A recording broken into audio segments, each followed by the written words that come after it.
What's going on, guys? It's Tony, Urban Girl Scout Media, living the dream as always, and coming to you during a quarantined time in our nation's history to talk about the reserve list in Magic the Gathering.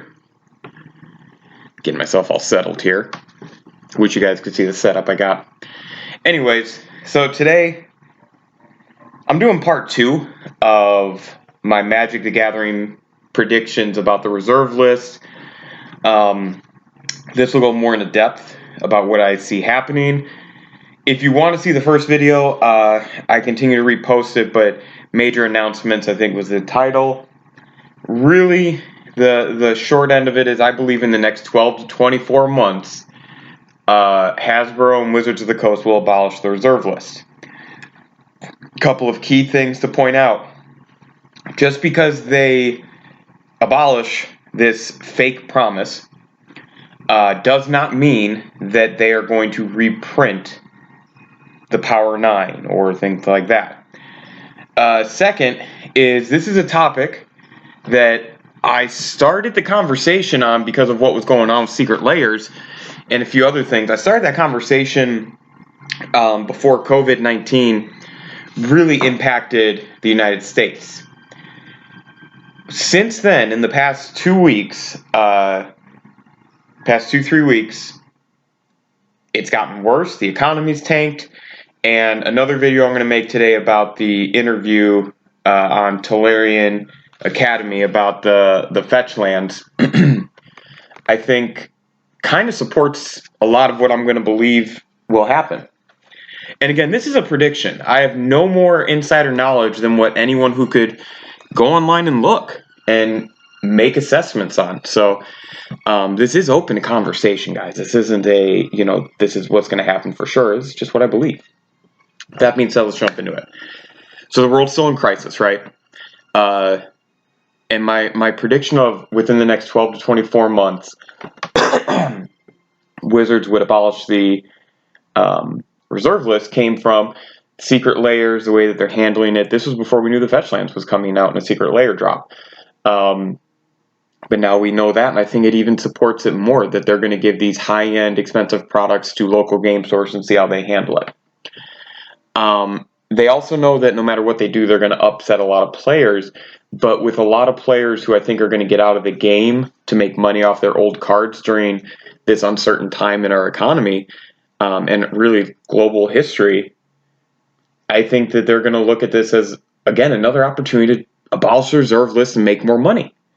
They're going to watch as the market goes down. They're not immune to it. And some things I'll talk about in that interview video response is kind of how they acknowledge the secondary market and how they do their business. But I think what they'll see is a lot of players will get out of the game. A lot of investors are going to swoop up everything they can. And then I think a lot of players who are on the higher end to the lower end, I think I fall in the lower end where we're just going to swoop up cards that were ones we wanted and we're going to take advantage of falling prices while we can, because the game's going to rebound, the world's going to rebound, guys, don't fret. I think Wizards will see the opportunity to abolish the reserve list because of how many players got into the game and then got out of it. They're going to want to entice people to come back and new product. Now, it may not be in 2020 because of everything that's going on, but I do believe that in 2021, Wizards is going to set themselves up to do this. So here's kind of the scenario I want to run is, let's say in about 12 months, 10 to 12 months, so about the beginning of March, beginning of April 2021, the world is, we're through our first cold season where we can say we defeated coronavirus globally. Let's just, again, hypotheticals here, no health information, just saying that that's where we get to. Hasbro is going to be aware, just like everybody else, that their product is not a necessity. The companies and stores that sold their product are hurt, that they are impacted just the same, and it's going to be a lot of tough times ahead. I think that they're going to try and figure out ways to not only pretend to help those people, air quotes on help, but I think also figure out a way to kind of jump their stock back up. And that's just the truth. Their stock's down about 50% as of this video from what it was a month ago. So, but that's everybody. Everybody's just floating in that 40 to 60% drop range. So, factor that in. The economy's falling to shit. Secret layers, they went back on their promises. They've done it a few times over Corset. I almost said Origins. Corset was something that they said no more, and then they brought them back. They're flooding the market with products, saying it's not for all players. They're releasing high-end product, things like that. They're doing all these things to kind of test and see what the response is going to be, and then getting local game stores involved with the secret layer drops and everything else. I think just makes it even more obvious that they're testing out a lot of different scenarios in different ways. They're not going to do it all at once. They want to see what the economy and the players say.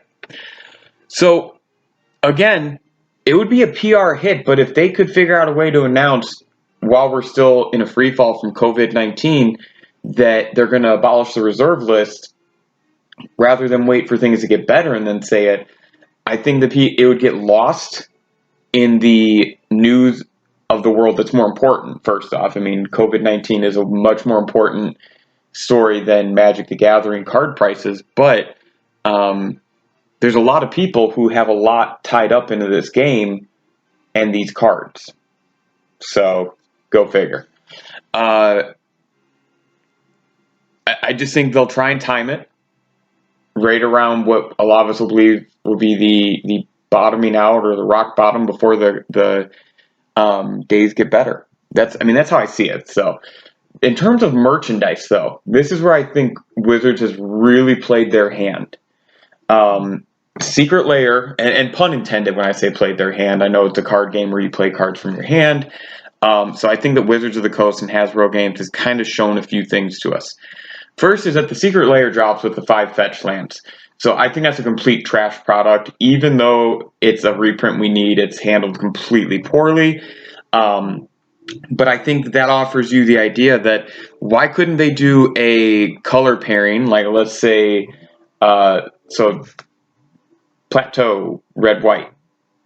And they could just do a Boros land theme Secret Layer drop. And they could do it for all 10 color pairings. And they could do the duel, the shock, the fetch, and then like 2 just fillers to keep it at 5. There's a $200 product right there. Sorry, I know a lot of people don't like that, but I think that's an easy one for them. The same thought process could be had for classic characters or planes from the story, where it's these special drops of cards that, you know, we may or may not need. Like, think about the legendary creatures from Legends, the gold bordered ones. I could see a Secret Layer drop with 5 to 8 of those in it, easily. It'd be easy to do a Master Series, so let's just get that out of the way. I think that would just be too easy for them. But they could find good value with things besides dual lands and print the dual lands like lottery cards if they really had to. I think dual lands are the most important thing. Legacy is such an important format to Magic the Gathering, and I'm going to make another video eventually about why Legacy is so important. But dual lands is one of the most necessary things right now to keep, in my opinion, Magic the Gathering's older formats viable.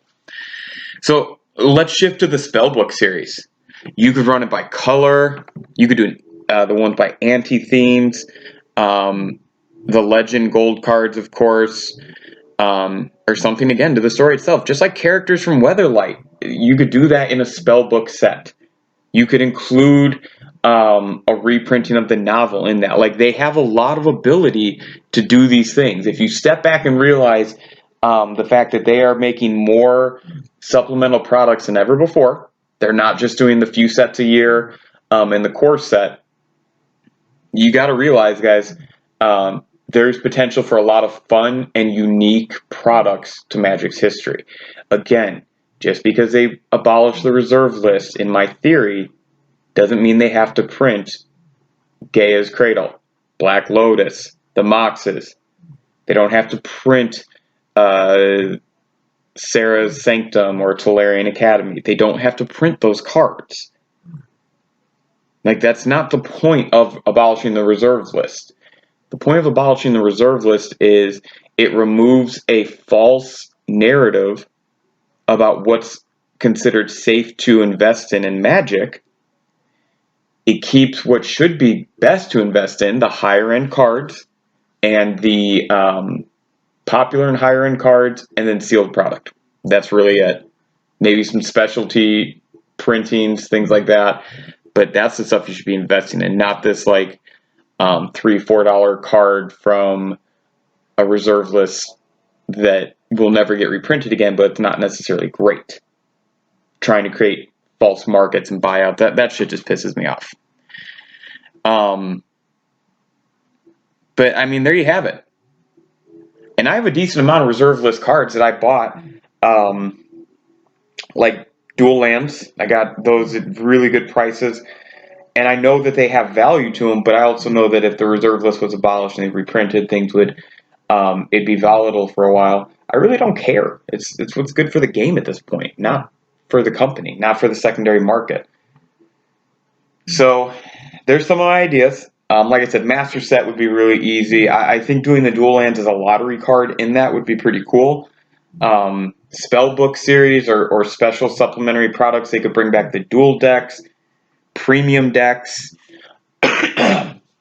You know, they could do a lot of stuff. They could do Commander Legends, where it's you know, the legendary card is from the set Legends as your commander, and they build it from there. Because some of those cards are only valuable because they've never been reprinted again, because they're on this list that was made as a fake promise. And again, I would lose value in my collection if they did this, but it would be so good for the game. The past 2-3 years has been such an influx in players coming in that I think giving those players the opportunity to get these cards the right way rather than proxies and all that is something that everybody could win from. So there you have it, guys. Hopefully this all turns out to be true, because I would love to be right about this. And tell me what you guys think. Do you guys see anything that I didn't discuss that could be a potential? I know we're kind of going conspiracy theory here, but well, listen, where there's smoke, there's fire. That's something I've always believed. So, anywho, thank you guys so much. My name's Tony K. This is Urban Girl Scout Media, and this was part 2 of my reserve list theory series.